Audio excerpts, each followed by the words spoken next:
sahih ataupun tidak. Kali ini kita juga nak bercerita tentang keselamatan cyber dalam kalangan kanak-kanak dan sudah pasti itu satu isu yang mendasari perkara pokok kerana banyak jenayah-jenayah seksual dan juga jenayah-jenayah kepada kanak-kanak berlaku dalam kalangan penggunaan di ruang cyber. Betul, dan untuk itu bersama dengan kita untuk berbicara lanjut mengenainya, kita sudah bersedia dengan tetamu kita Profesor Madya Dr. Aminuddin Wahid Abdul Wahab, merupakan pakar keselamatan cyber dan forensik digital dari Fakulti Sains Komputer dan Teknologi Maklumat Universiti Malaya. Assalamualaikum, selamat pagi Doktor. Waalaikumsalam. Apa khabar?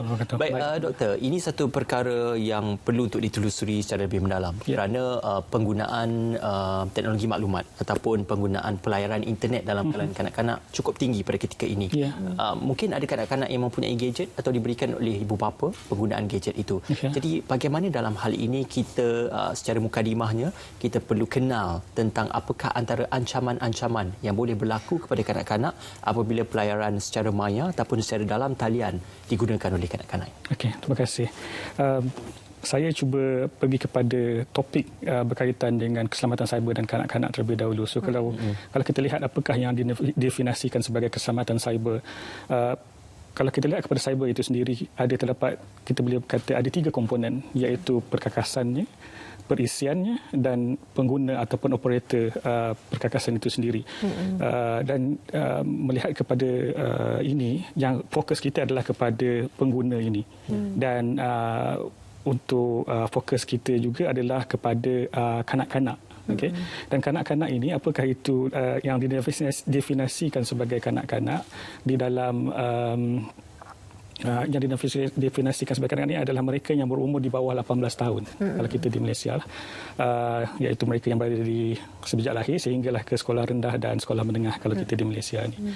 Jadi apakah bentuk jenayah cyber yang kalau kita boleh bincangkan untuk golongan kanak-kanak ini, terdapat 2, iaitu yang pertama sekali kalau kita fokuskan kepada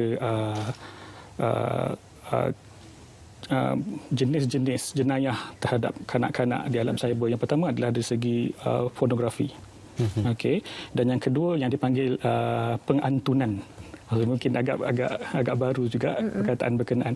So kalau kita lihat sebenarnya terdapat beza. Okey, walaupun modus operandi kedua-duanya adalah lebih kurang sama untuk penjenayah seksual di dalam cyber ini, tetapi untuk pornografi objektif akhirnya adalah untuk mendapatkan material pornografi inilah, terutama dari mangsa itu sendiri.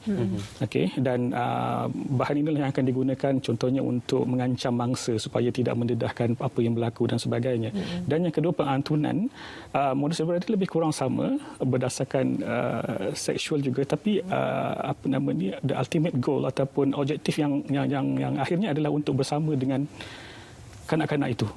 So dari segi itu kita dapat lihat ada perbezaannya lah. Itu yang dapat saya kongsikan. Cuma bila kita bercerita tentang teknologi ini, penggunaannya sangat luas dan malah sekarang pun kanak-kanak sudah didedahkan dengan teknologi, dengan peranti-peranti muda alih seawal usia 2 ke 3 tahun lagi. Cuma apabila kita memberikan pendedahan seawal ini, bagaimana kita nak memastikan supaya keselamatan mereka apabila menggunakan teknologi ini dapat kita pantau dengan sebaik mungkin, sebab kadang-kadang ibu bapa pun leka dengan teknologi masing-masing. Dan anak-anak pun dengan kalau di rumah tu ada beberapa orang anak masing-masing seorang satu. Jadi ini adalah realiti yang perlu kita hadapi. Kalau kita tidak berikan pun mungkin jadi terlambat. Kalau diberikan awal pun mungkin ada masalah. Jadi bagaimana untuk kita nak pastikan supaya keseimbangan itu dapat diwujudkan supaya mereka juga tidak terdedah kepada bahaya. Okey. Sebenarnya inilah ruang yang dimanipulasi oleh penjenayah cyber ini. Kerana kita tahu dalam dunia nyata, contohnya di rumah, kita tahu anak kita tahu ibu dan ayahnya ada di rumah ataupun ahli keluarga yang lain berada di rumah. Tapi bila mereka berada di alam cyber, ia seolah-olah di alam lain.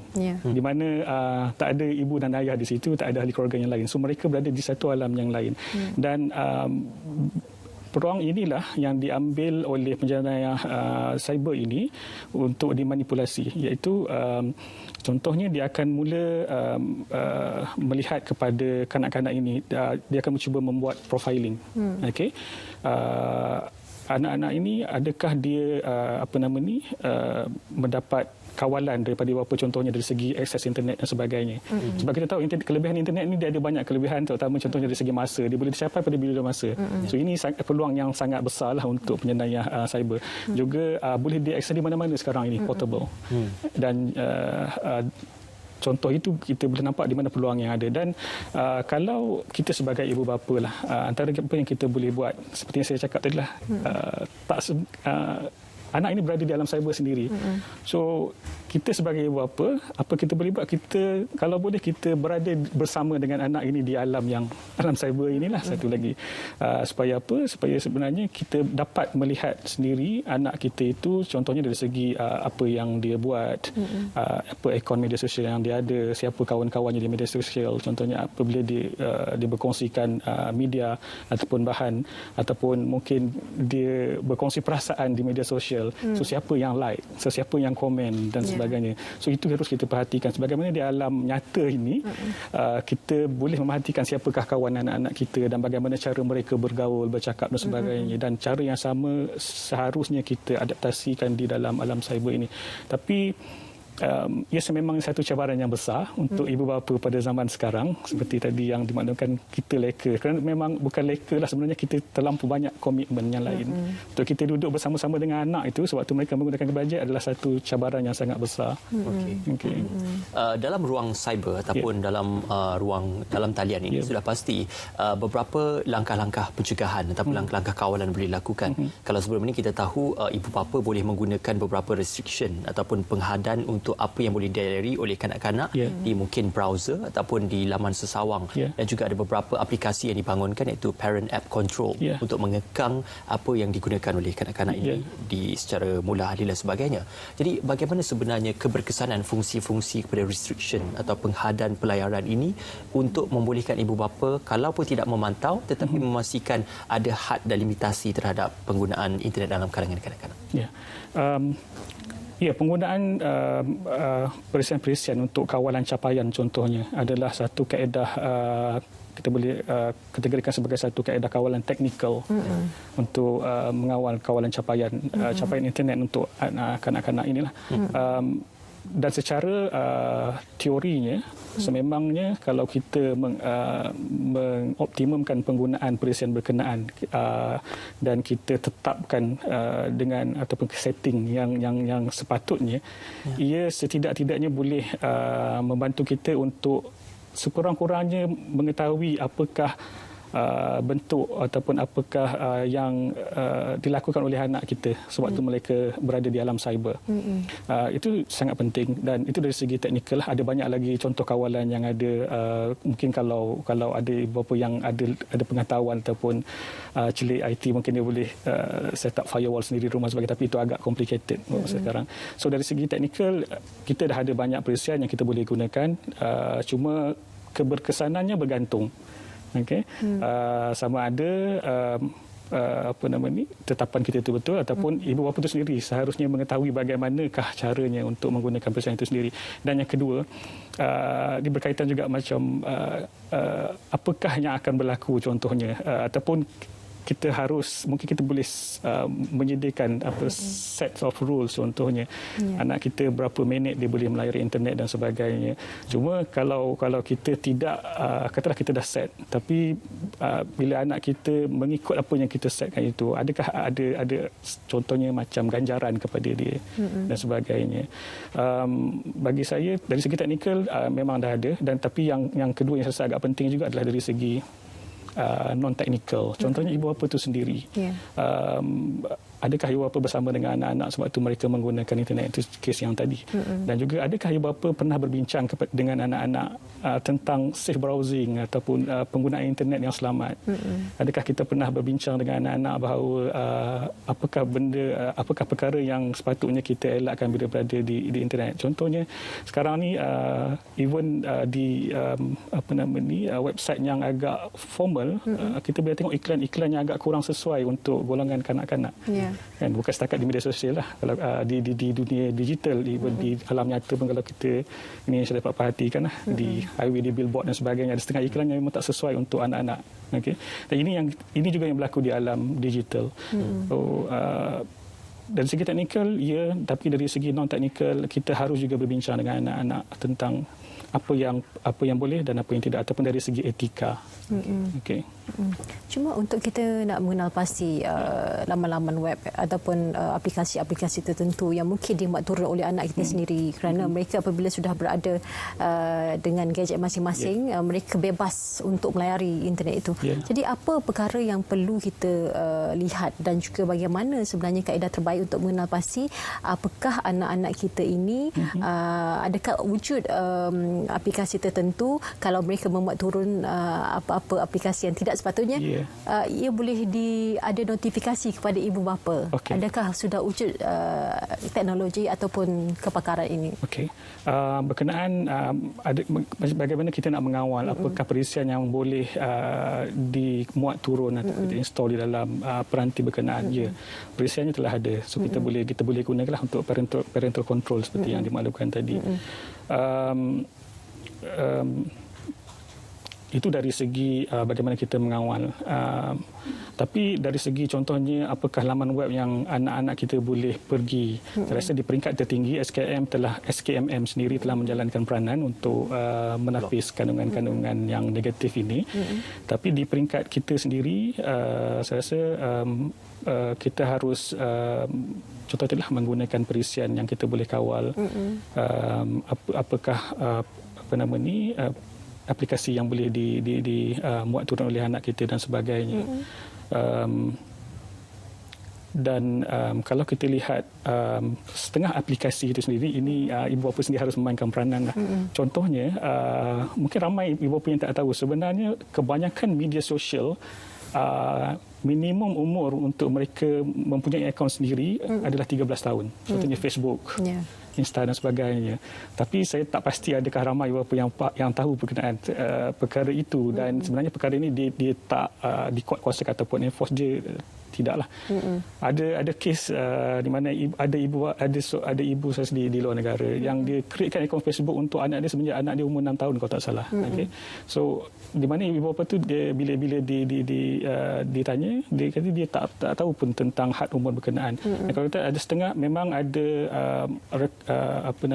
prasyarat untuk anak-anak ini mempunyai akaun media sosial berdasarkan aplikasi-aplikasi yang berbeza. So paling rendah 13 tahun tu untuk contohnya Facebook, Instagram dan sebagainya. Untuk WhatsApp contohnya kalau tak salah saya 14 ataupun 16 tahun.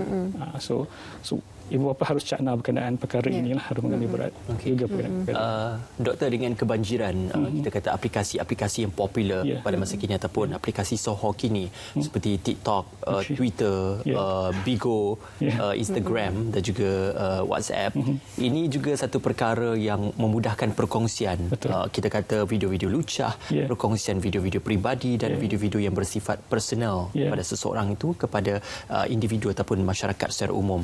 Jadi kita tidak boleh mengekang penghantaran video itu, tetapi apa yang boleh dilakukan di peringkat pengawasan ataupun yang boleh dilakukan di peringkat pengesanan untuk kita memastikan supaya penghantaran video-video ataupun fail-fail yang bersifat peribadi itu tidak dilakukan oleh anak-anak kecil ini. Okey. Yang pertamanya secara manual, maknanya kita berada sendiri bersama anak-anak itu bila mereka menggunakan gadget. Yang kedua, kita cuba applykan contohnya safe browsing, maknanya tetapan yang kita sediakan di peranti berkenaan ataupun di komputer. Yang ketiga, kita boleh gunakan perisian contohnya yang tadilah untuk parental control sebagainya, di mana memang kita boleh mengawasi contohnya apakah gambar ataupun apakah komunikasi WhatsApp yang digunakan ataupun yang dihantar oleh anak kita menggunakan peranti yang berkenaan. Solusinya memang ada, cuma untuk kita gunakan tu ada yang kalau kita cuba cari, ada yang berbayar dan ada juga yang percuma, tapi yang percuma itu tentunya datang dengan limitasi yang tertentu lah. Solusinya memang ada, dan saya rasa sudah tiba masanya untuk ibu bapa lebih peka berkenaan perkara ini. Kalau sebelum ni memang mungkin untuk kita semua kita biasa dengan antivirus. Okey.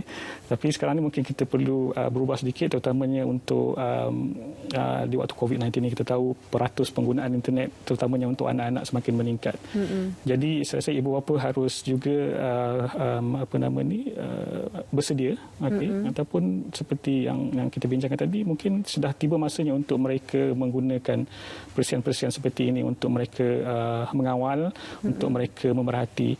Sebagaimana di alam nyata ini kita boleh sediakan CCTV di rumah untuk keselamatan rumah kita. Begitu juga sepatutnya kita ada, saya panggil juga CCTV di alam cyber untuk kita memantau aktiviti anak-anak kita di alam cyber. Baik, mungkin sebelum kita akhiri pesanan daripada Prof. Madya lah, khususnya kepada masyarakat supaya apabila kita berada dalam komuniti ini, ada anak-anak kecil, dewasa, jadi kita mungkin melihat bahawa teknologi ini kalau kita tidak gunakan, kita akan ketinggalan, dan kita mudah untuk menggunakan gadget ini sebagai cara untuk kita nak melekakan anak-anak kita. Tetapi sebenarnya dari satu sudut kita sebenarnya membiasakan mereka kepada satu bahaya yang mungkin tidak terjangka. Jadi pada masa akan datang kita tidak mahu generasi kita terdiri daripada mereka yang sudah tercemar dari segi pemikiran disebabkan oleh kebebasan mereka yang tidak terkawal itu. Jadi nasihat daripada Prof. Madya kepada masyarakat khususnya dan juga tentunya kepada ibu bapa sendiri. Okey.